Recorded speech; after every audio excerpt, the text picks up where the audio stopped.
중소형주를 잘하려면 삼성전자를 잘해야 되고요. 우리가 잘 보실 필요가 있습니다. 소비자들이 이번에는 어떤 거에 열광을 하는지.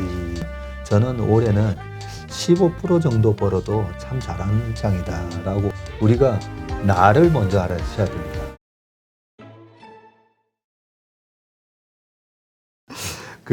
지금 우리가 증권사들에서 좋다고 이야기하는, 근데 그것이 어떤 특정한 증권사에서만 나오는 게 아니라 정말 많은 증권사에서 이번에 이 주식이 좋아, 이 섹터가 괜찮아, 이렇게 나오는 경우들이 많잖아요. 불과 2, 3개월 전만 해도 거의 압도적으로 자동차주에 앞으로는 하반기는 자동차주의 시대가 올 거야.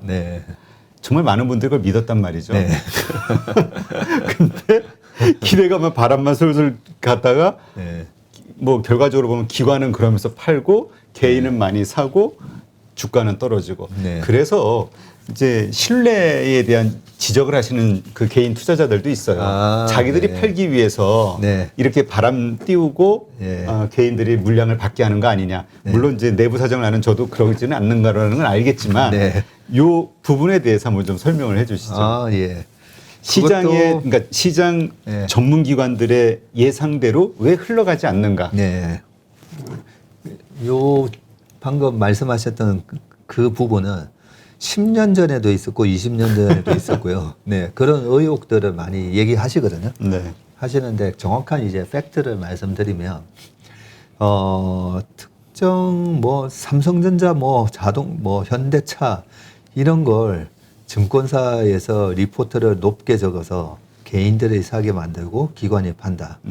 그런 거는 없다고 보시면 됩니다. 그건 없다고 보시면 되고요. 그러면 최근에 일어났던 기관의 매도 현상은 뭐냐?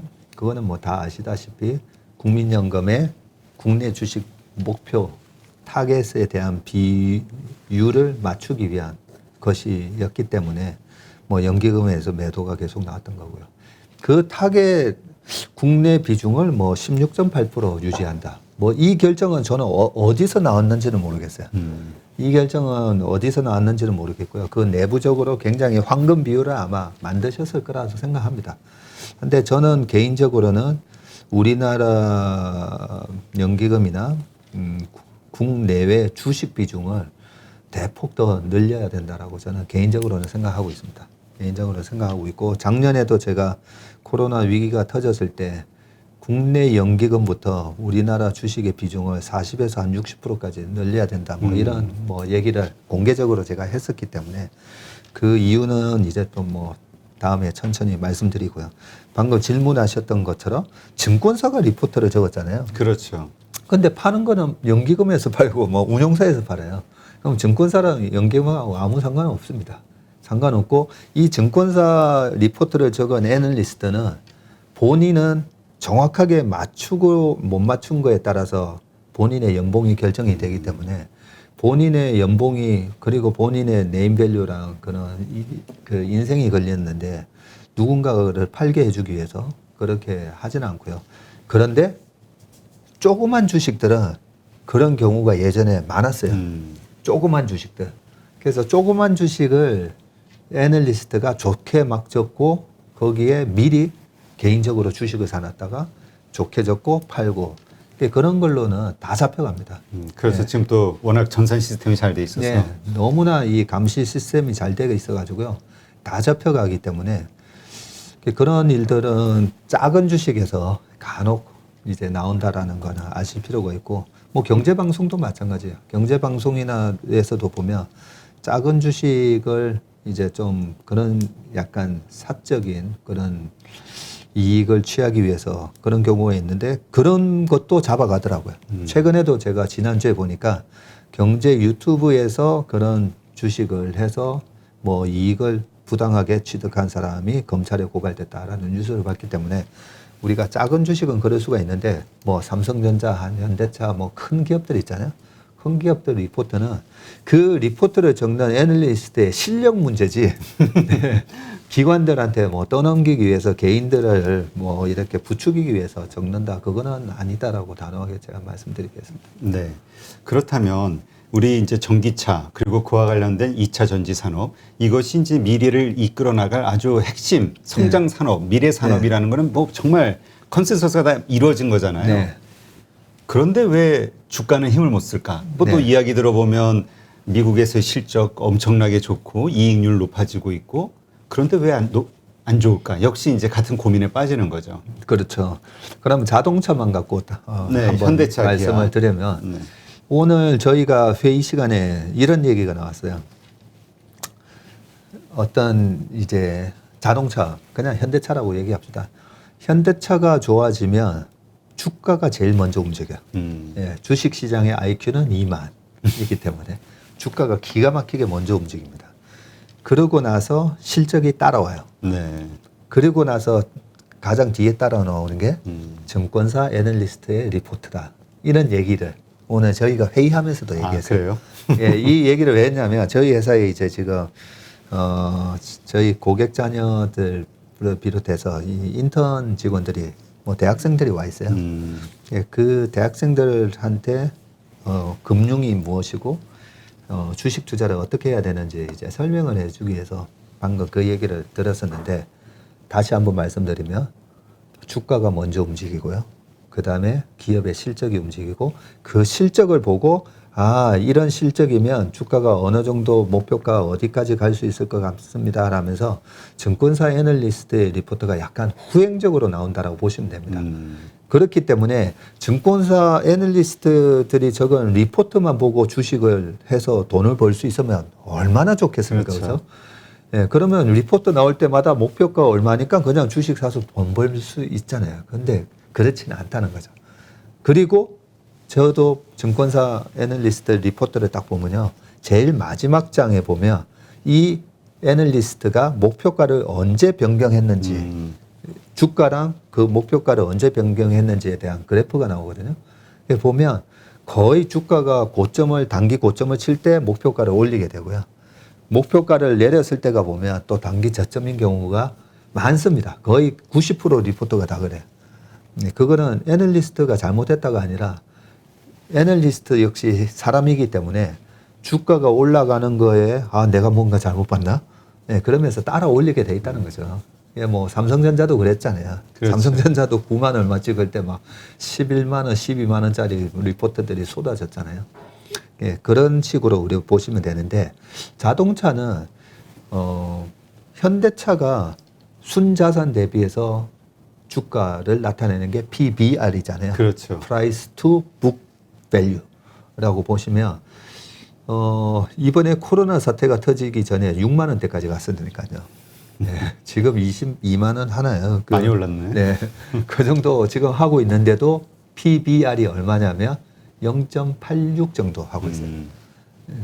기아차가 1.2배까지 갔다가 지금 한 1배 정도 받고 있고 그러면 현대차가 아니 순자산 대비도 지금 여전히 또 디스카운트 돼서 거래되거든요. 그렇죠. 그 말은 아 현대차는 앞으로 계속 돈을 까먹을 거야 라는 그런 부정적인 전망이 녹아져 있습니다. 그러면 최근에 그러면 아니 20 몇만 원까지 올랐던 건 이거 뭔데 그거는 현대차에 대한 PBR이 0.3까지 떨어졌다가 0.3이면요 아 완전히 사양 산업이야.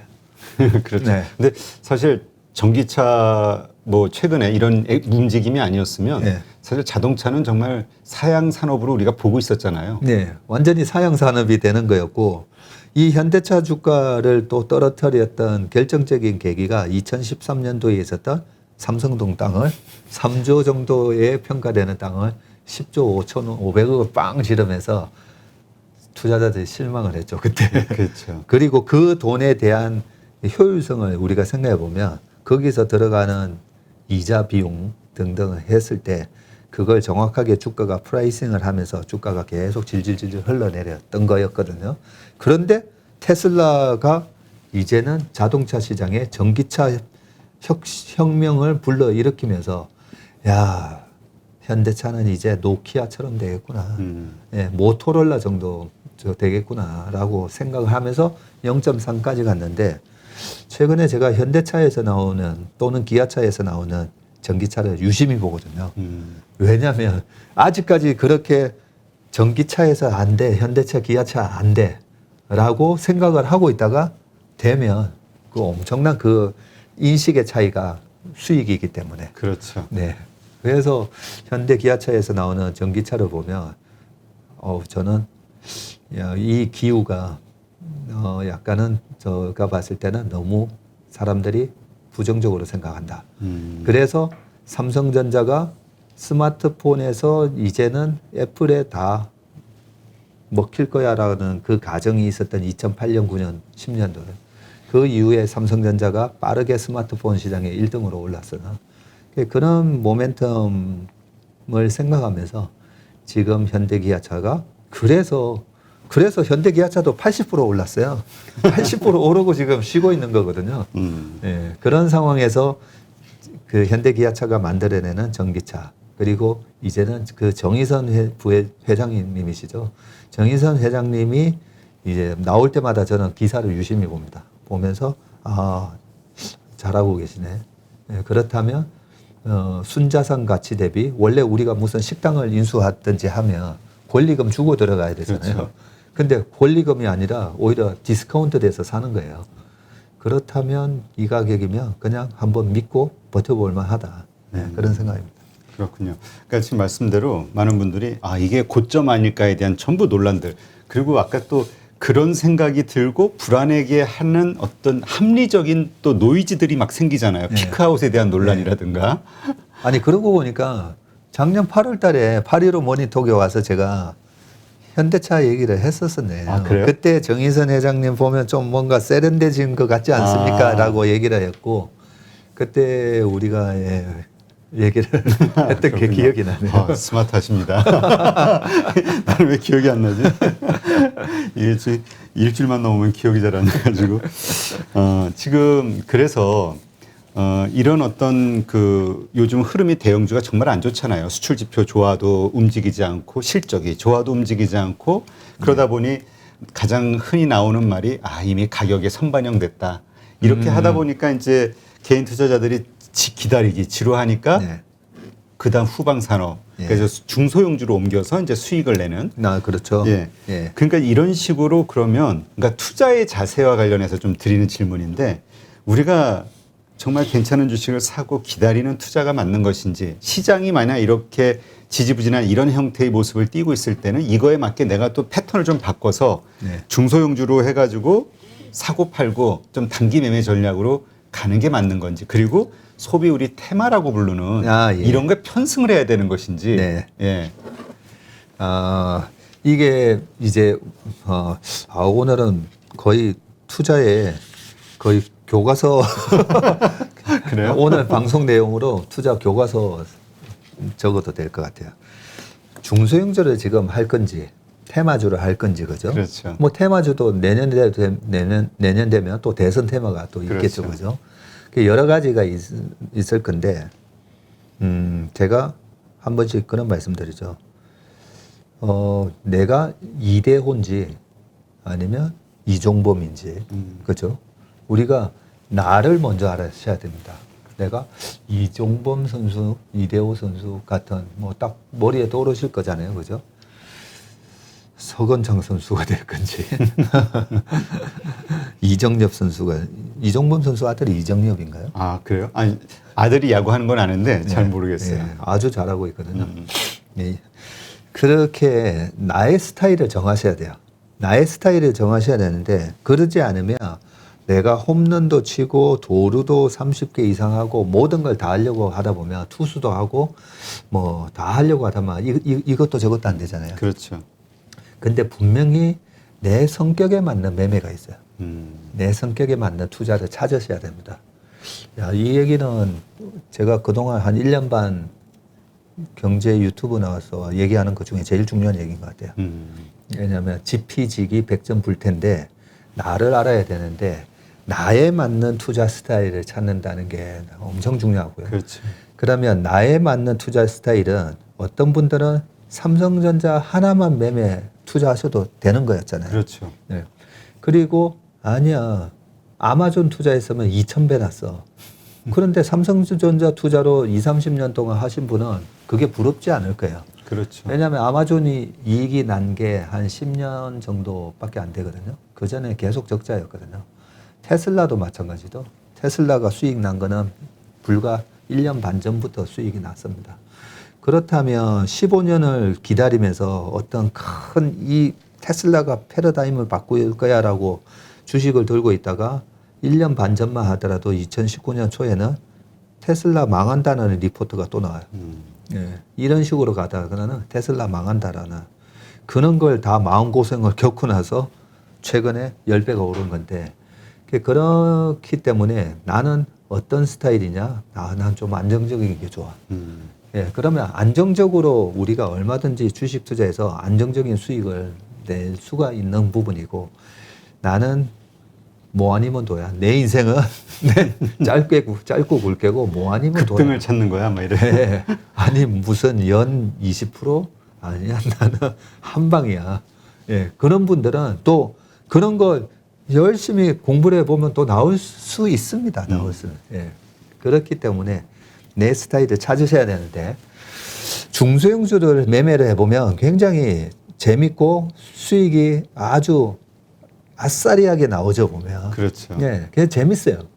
재밌는데 그러면 중소형주를 제가 올해 2월 달에 갑자기 이제는 중소형주 장이 좀 될 것 같습니다라고 그렇게 말씀드렸던 이유가 대형주 저는 이제 대형주를 쳐다보다 보니까 저희 고객들은 거의 제가 대형주 위주로 수익을 내거든요. 대형주를 쳐다보니까 아 대형주에서 이제 1월 달에 먹을 게 없어지는 거예요. 먹을 게 없어져서 제가 저희 고객들도 이제 받지도 않고 막 했던 부분이었는데 중소형주를 쳐다보니까 아우 중소형주가 막 올라올 것 같은 거예요. 그러면 저희가 대형주로 먹다가 또 2월, 3월 달부터 또 중소형주 막 들어가서 먹고 할 수도 있는데 그거는 과욕이라고 생각합니다. 과욕. 예, 대형주에서도 먹고 또 중소형주 들어가서도 막 먹고 예, 그거는 뭐 대기업이 뭐 조그만 것까지 뭐 다 해서 다 먹으려고 하는 그런 모양일 수가 있다라고 생각을 해서 저희는 철저하게 이제 대형주 모멘텀 매매를 하는데 중소형주 같은 경우가 왜 중소형주 장이 오는지에 대해서도 알 필요가 있거든요. 저희가 인피니티에 있을 때 중소형 펀드를 한 2천억 넘게 운용을 했었어요. 네. 2천억 넘게 운용을 할 때 그 중소형 펀드를 기관에 가서 자금을 받아올 때 제가 얘기를 한 게 있습니다. 중소형주를 잘하는 매니저들이 과연 중소형 펀드를 이렇게 받기 위해서 온 여러 기관에서 아마 펀드 매니저들이 아마 이런 얘기를 했을 겁니다. 저희가 열심히 피트린치처럼 발로 뛰어다니면서 좋은 중소형주를 발굴해 오겠습니다. 라고 아마 PT를 했을 건데 저는 다른 얘기를 하겠습니다라고 하면서 중소형주를 잘하려면 삼성전자를 잘해야 되고요. 중소형주를 잘하려면 경기 민감주를 잘해야 되고요. 중소형주를 잘하려면 외국인의 매매 형태를 잘 알아야 됩니다라는 얘기를 합니다. 주식을 좀 오래 하신 분은 제가 무슨 얘기를 하는지 아마 캐치를 하셨을 수도 있는데 대부분의 저희 업계 펀드 매니저들의 90%가 넘게 이 사실을 저는 모른다라고 생각합니다. 그래서 중소형주 예로 우리 소부장 기업 중에 동진 세미캠이라는 주식이 있죠. 그렇죠? 있죠. 네. 그 동진 세미캠이라는 주식을 보면 2016년, 17년, 18년, 19년도까지 보면 매출하고 영업이익이랑 굉장히 좋습니다. 굉장히 좋은데 갑자기 2019년도에 이익하고 매출이 줄지 않았음에도 불구하고 주가가 70% 빠져요. 최근에 그 2차 전지로 대장주 역할을 하는 주식 중에 하나 일진 머티리얼이라고 있잖아요. 일진 머티리얼의 매출과 이익이 계속 증가를 하는데 주가가 70% 빠져요. 이 70%가 빠지는 이유는 그 회사의 무슨 펀더멘탈이 나빠져서가 아니라는 거죠. 중소형주의 수급을 영향을 주는 삼성전자. 삼성전자가 가는데 삼성전자가 펀드에 없잖아요. 시장을 크게 언더퍼폼하면서 삼성전자를 채워야 됩니다. 뒤늦게라도. 채우려면 가지고 있던 중소형주, 제약바이오 까면서 사야 되는 그런 부분이 있고 외국인이 바스켓으로 들어오는 장이 있잖아요. 그렇죠. 작년 11월 달에 외국인이 한 5조 5천억 살 때 쫙 물밀듯이 들어오면 그러면 또 중소형주 안 돼요. 외국인이 바스켓으로 사는 주식은 거의 다 중대형주잖아요. 그렇죠. 네, 이 중대형주를 외국인이 끌어올리는데 그 중대형주가 없으면 또 시장을 언더퍼폼하게 되고 또 중소형주 팔면서 그 주식들을 채워야 됩니다. 마찬가지로 경기 민감주도 마찬가지입니다. 그래서 그런 부분들을 저희가 보다 보니까 요 세 가지 경우를 케이스를 보니까 대형주 랠리가 작년 10월부터 올해 1월까지 너무 70%, 80% 오버슈팅이 나왔던 거죠. 외국인은 안 사잖아요. 그렇죠. 네, 외국인은 모멘텀은 없었던 부분이고, 그리고 경기 민감주 역시 뭐 5배, 6배 이렇게 너무 단기간에 올랐기 때문에 그래서 중소형주가 좀 올 것 같구나라고 생각했던 부분이고, 작년에 대주주 과세 요건 얘기하면서 제가 항상 중소형주는 또 대주주 과세 요건에 영향을 많이 받기 때문에, 예, 그래서 아무리 좋은 주식도 중소형주이기 때문에 한 1,000억, 1,500억, 2,000억짜리 회사의 주식을 2, 300억 들고 있는 그런 만약에 그런 슈퍼겜이라면 또 주식 팔아야 되잖아요. 그렇죠. 예, 그런 영향을 좀 받기 때문에 우리가 중소형주를 매매하실 때 철저하게 지금 대형주가 어떻게 움직이는지를 보면서 해야 되고, 그동안에 삼성전자가 1월 달부터 7월 말까지 이렇게 쉬어졌기 때문에 중소형주장이 또 가능했다라고 보시면 되고요. 앞으로는 어떻게 해야 될까요? 그러니까 그럼 계속 대형주를 갖고 있어야 되나? 그러니까 움직이자니 그것도 또 무서워요. 네. 그러면 이제 앞으로는 어떻게 되냐에서 보면 저 같은 경우에 대형주가 뭐 좀 대형주를 사면 오히려 수익을 내기보다는 손실이 날 가능성이 높았기 때문에 1월 달하고 5월 달에 두 번에 걸쳐서 저희 고객들의 주식을 비중을 낮춰놨던 부분이고, 했으면 지금 저희가 이제 허가를 받는다라고 쳤을 때 지금 보면 매력적인 가격대로 막 진입을 하고 있어요, 대형주들이. 대형주. 예. 예. 그렇다는 말은 다시 대형주의 투자 매력도가 서서히 조금씩 올라오고 있거든요. 이런 상황에서는 저는 중소형주 매매는 이제부터는 8월 중순까지는 중소형주들의 지금 실적 발표가 아직 안 끝났잖아요. 그렇죠. 예, 그 실적 발표가 끝나는 좀 8월 중순 정도에는 이제는 중소형주를 좀 많이 좀 비우시고 9월, 10월 이렇게 지나시다 보면 지금 좋은 중소형주의 가격도 또 매력적인 가격에서 살 수 있는 기회를 줄 거다 생각합니다. 네. 그러니까 이게 대형주와 중소형주가 같이 동시에 상승하는 네. 거는 좀 어렵다라고 봐야겠네요. 네. 그러니까 중소형주가 길을 빨아들이면 네. 대형주가 주춤하고 대형주가 가면 이쪽이 그렇고. 예. 그런 크게 대형주와 중소형주는 방금 그런 논리로 움직인다고 보시면 되고요. 같은 섹터에서는 대형주가 300% 오르면 중소형주는 1000% 올라가죠. 예. 그래서 저희가 꼭 뭐 대형주만 매매하는 게 아니라 그 2차 전지가 좋다고 하면 작년 상반기에 LG화학하고 SDI를 거의 한 30% 네, 들고 가면서 그 밑에 뭐 예를 들면 대주전자재료 이런 걸 이제 5%씩 이렇게 가져갔던 매매를 했기 때문에 섹터가 강하게 움직이잖아요. 그러면 저희 같은 경우는 무조건 그 섹터의 대형주를 먼저 20, 30% 사고 그 밑에 중소형주를 한 15% 정도 사면서 양념이죠. 뭐 스테이크만 먹으면 좀 텁텁하잖아요, 그죠? 브로콜리랑 이렇게 좀 해서 죽순 같은 거 살짝 들기름에 볶아서 이렇게 같이 먹는. 볶는 데니까 더 느끼할 것 같은데. 그냥 시원한 콜라 한 잔. 거기다가 콜라 한 잔까지. 그렇다면 그 이제 마지막으로 김태호 전문의께 드리고 싶은 질문은 지금 이제 뭐 말씀하신 대로 대형주 참 매력적으로 보이는 게 참 많은 것 같아요. 참 그게 보니까 들고 있는 분과 아닌 분과의 차이인 것 같아요. 그렇죠? 네. 있는 분은 더 떨어질까 봐 무섭고 이걸 어떻게 정리해야 내가 조금만 오르면 팔아야지 이러는데 지켜보는 분들은 매력적이다 사야겠다 이런 생각이 드는데 가장 좀 매력적으로 보는 섹터랄까 이런 게 있다면 어디로 보세요? 네, 그거는 아까 살짝 힌트를 드렸었는데요. YOY YOY. 우리가 주식으로 돈을 버는 거는요. 주가가 먼저 움직이고 이제 실적이 따라오고 이제 증권사의 리포트가 따라온다 했잖아요.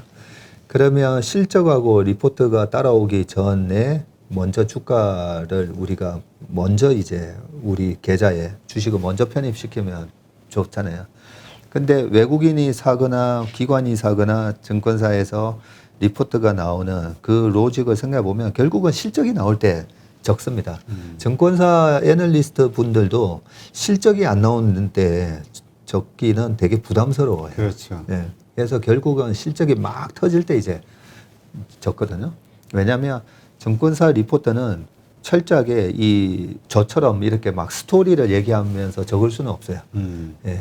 그래서 정확한 숫자를 가지고 이제 적다 보니까 약간 애널리스트 분들의 리포트가 약간 후행적인 그런 성격이 있기 때문에 그렇다면 내년 동기, 지금 동기 대비 내년이 YOY로 고성장이 나는 그런 섹터는 무엇일까? 예, 그렇게 보면 저는 여전히 지금 최근에 고점 대비 한 30% 정도 조정을 받은 그런 컨택 기업인데 말 그대로 내가 전화 주문을 하거나 온라인으로 이래 주문할 수 있는 게 아니라 제가 직접 가야 되는 거. 근데 뭐예요? 직접 가야 되잖아요. 아니 떠오르지가 않죠. 아니 우리가 뭐 유럽 여행을 가고 싶다든지. 예. 오히려 오프라인 영업력이 강한. 예, 예, 그렇습니다. 오프라인 말씀하신 대로 오프라인 영업력이 강한. 옆에 뭐 일본이든 어디든 뭐 가보고 싶은데 오죽하면 저는 최근에 그 비행기 타고 우리나라 영공을 지나서 그냥 다시 돌아오는 비행기 타시는 분들 보고 야 저렇게 떠나고 싶구나. 예, 가성비로 따지면 사실은 좀 이상한데 그죠? 저렇게라도 가고 싶으시구나. 보면 저는 너무나 그거는 명백한 것 같아요. 스페인 독감 이후에 메이저리그 관중이 뭐 2배 늘었다는 것처럼 이런 바이러스 사태로 갇혀 있었기 때문에 내년 내후년도에 그 오프라인의 그런 서비스를 하는 장사를 하는 그런 기업들 있잖아요.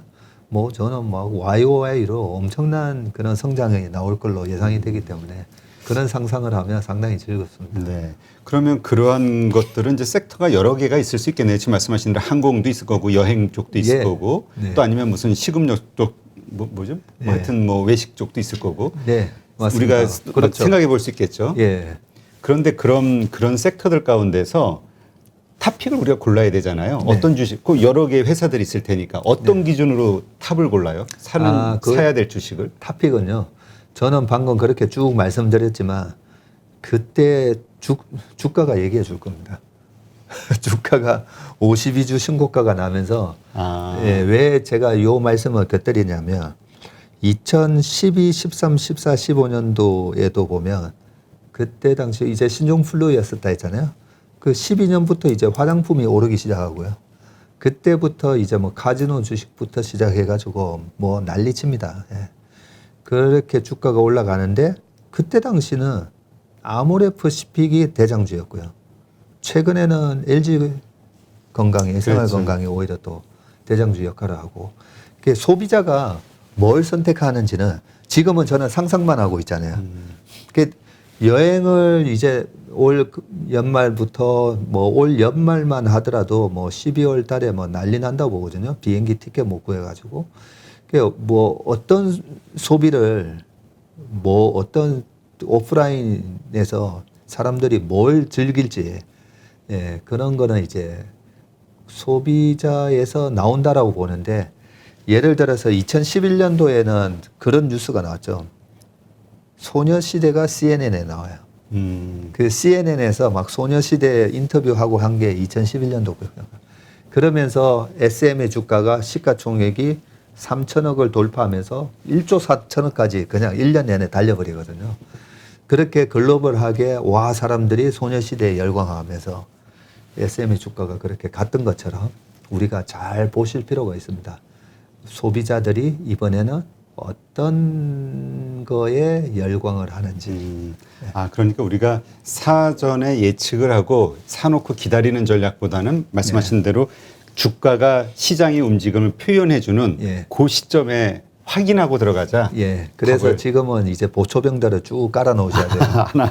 예. SM, YG 엔터뿐만 아니라 뭐 파라다이스, GKM 여러 가지 뭐 제주항공 뭐 등등의 주식들을 보초병을 쫙 깔아 놓으시고요.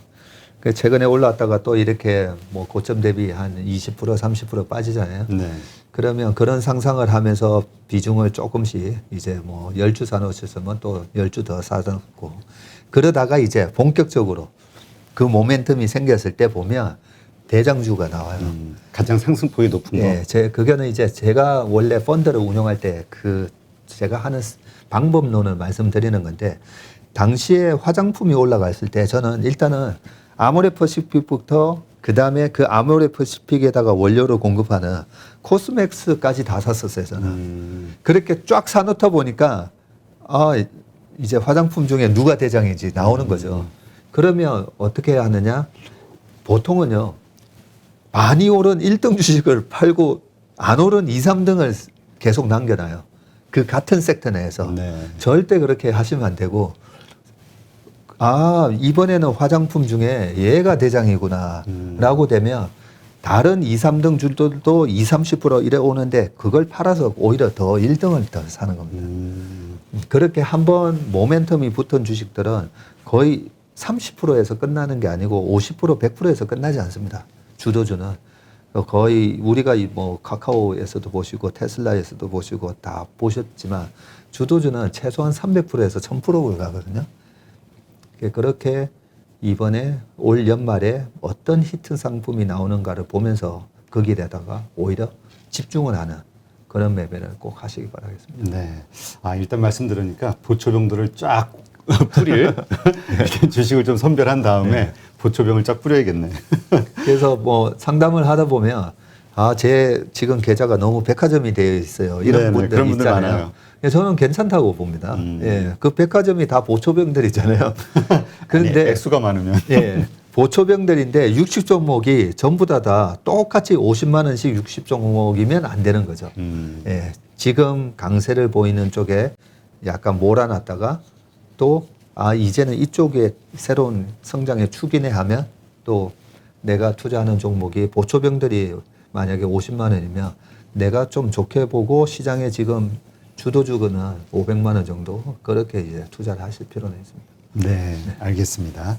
역시 또 우리 박 전무님하고 또 이야기를 나눠보니까 주식시장 앞으로 사실 지금 모든 불확실한 것들이 이렇게 만연해 있어서 정말 안개에 쌓인 오리무중이라고 생각하는 분들이 많거든요. 네, 네. 근데 어떻게 대처를 하고 어떤 식으로 시장을 바라보고 생각해야 될지 결정을 해야 될지 뭔가 이렇게 딱 길이 보이는 것 같네요. 마지막으로 그 말씀을 드려야 되겠네요. 목표 수익률. 목표 수익. 그렇죠. 목표 수익률이 주식을 해서 300%씩 매년 버는 거는 절대 아니고요. 그렇죠. 작년에 코로나에 용감했으면 60에서 한 150% 버셨을 거예요. 최바닥에서 잘 들어갔으면 그 정도 버는 거고요. 실질적으로 연평균 워런 버핏, 피터 린치 주식의 정말 대가들 연 23%에서 한 30% 벌었거든요. 연 20% 버는 게 엄청난 수익입니다. 그렇죠. 예.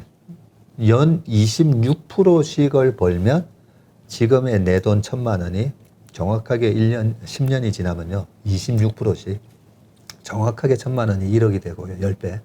이 1억이 또 26%씩 계속 벌면 10억이 되고 그러고 또 10년이 지나면 그게 100억이 되는 거거든요. 그러면 30년 정도를 내가 투자를 한다는 마음을 가지시고 연 26%를 버는 걸 목표로 하셔야 됩니다. 근데 이 26%가 매년 26%씩 버는 사람은 없어요. 그렇죠. 워런 버핏도 마찬가지고요. 닷컴 버블 시절에 워런 버핏은 돈 하나도 못 벌었어요. 못 벌다가 꾸준히 사모았던 구경제 주식이 올라가면서 그동안에 못 벌었던 걸 300%, 500%씩 버는 거거든요. 그러면 작년에 좀 많이 벌었잖아요. 작년에 30에서 120%, 뭐 150%까지 벌었으면 작년에 좀 많이 번 거고 올해는 약간 이렇게 지키는 전략으로 가져가다가 또 이런 시장의 노이즈가 좀 심해졌을 때, 불안감이 심해졌을 때 델타 변이 바이러스니 뭐니 해가지고 예, 주가가 싸졌을 때 내가 들어가면 그 싸진 만큼이 나한테 또 이익으로 돌아온다라고 머릿속에 생각하시면 저는 올해는 15% 정도 벌어도 참 잘하는 장이다라고 그런 마음을 놓고 예, 투자를 하시면 조금 이 조급한 마음이 좀 더 이렇게 여유가 생기실 거라 생각합니다. 네, 알겠습니다. 방송 보시는 분들은 잘 참고하셔서 아까도 말씀하셨듯이 정말 멘탈 관리가 정말 중요하죠. 네. 잘 마음 다잡으시고 어떻게 해야 될지 투자의 어떤 그 말씀을 들으면서 생각하시는 어떤 그 원칙 같은 것들 만드시고 네, 그리고 나서 좋은 수익 실적을 좀 거두셨으면 좋겠네요. 요즘 하도 한숨 쉬시는 분들이 많아서 마음이 네. 좀 불편하더라고요. 아, 너무 안타깝습니다. 네. 이렇게 좋은 주식을 투자하시면서 그 단기로 매달 내가 수익을 내야 된다. 그런 욕심 때문에 그러신 거거든요. 주식도 우리가 사계절처럼 좀 이렇게 겨울도 있고 예, 이렇게 반복된다라는 걸 늘 생각하시고 지금은 약간 그 욕심을 약간 내려놓으시고 조금 그냥 아예 계좌를 안 보시는 것도 한 방법이에요. 알겠습니다. 네, 오늘 이렇게 좋은 인사이트 정말 감사하고요. 또 그 탈구하신 그 책이 빨리 나와서 또 많은 분들에게 도움을 주시면 참 좋겠다는 생각을 해봅니다. 그러겠습니다. 네, 수고 많으셨습니다. 네, 감사합니다.